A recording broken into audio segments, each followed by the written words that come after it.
Halo Moms, apakah Anda mengalami mual dan muntah pada saat kehamilan trimester pertama? Iya nih sus.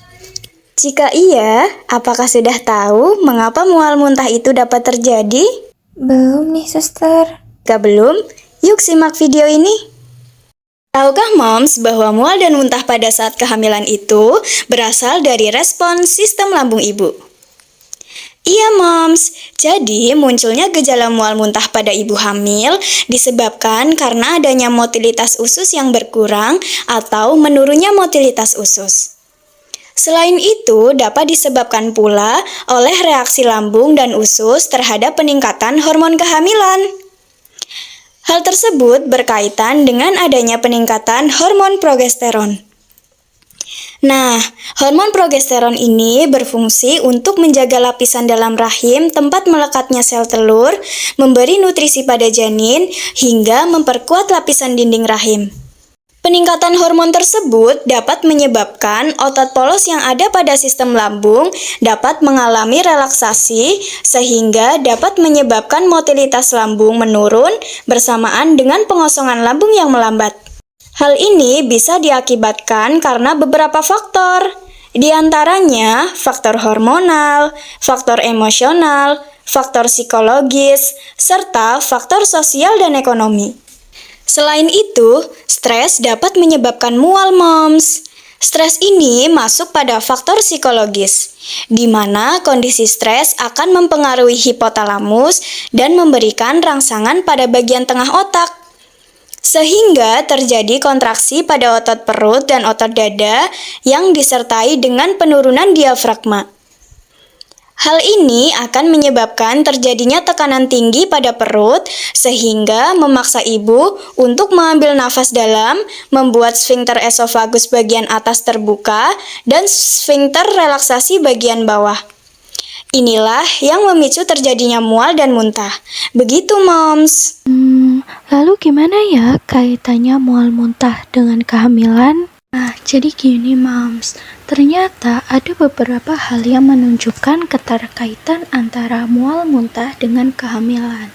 Yang pertama, pada usia kehamilan trimester pertama, tubuh ibu akan menghasilkan hormon HCG atau Human Chorionic Gonadotropin, di mana hormon inilah yang memicu timbulnya mual muntah selama kehamilan Moms. Selain itu, ibu yang baru pertama kali mengalami kehamilan cenderung belum dapat beradaptasi dengan adanya peningkatan hormon kehamilan Moms, sehingga kondisi inilah yang menyebabkan ibu sering mengalami mual muntah pada pagi hari atau yang biasa disebut dengan morning sickness. Nah, jadi gitu Moms, kaitannya antara mual muntah dengan kehamilan. Wah, ternyata mual dan muntah itu ada kaitannya ya dengan kehamilan. Jadi penasaran nih mekanismenya seperti apa ya?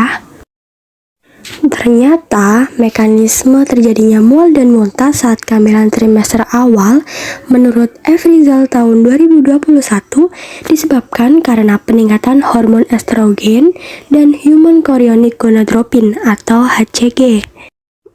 Mom sudah tahu belum nih mengenai hormon estrogen dan HCG itu apa sih? Jadi, hormon estrogen adalah hormon yang dihasilkan sebagian besar oleh wanita dan hormon ini juga disebut dengan hormon seks wanita. Sedangkan HCG merupakan hormon yang dihasilkan oleh jaringan plasenta, di mana HCG inilah yang membuat ibu merasa mual.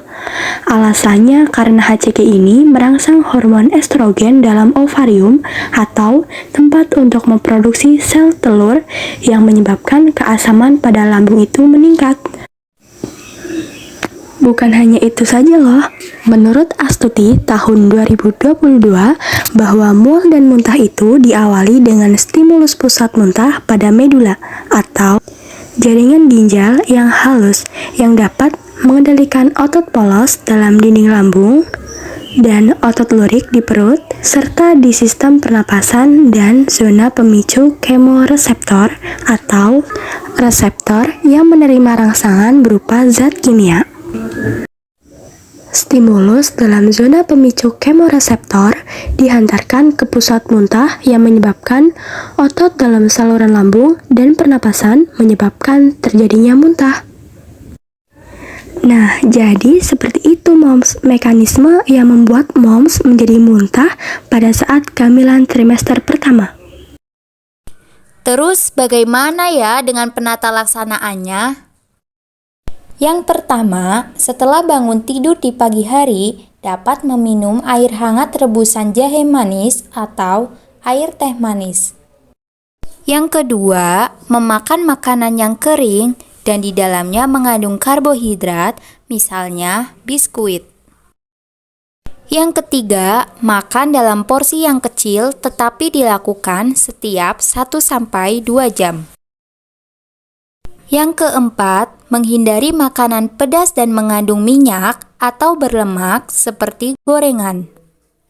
Yang kelima, mengonsumsi makanan dengan rendah lemak dan kaya protein seperti telur, ikan, keju, dan kacang hijau.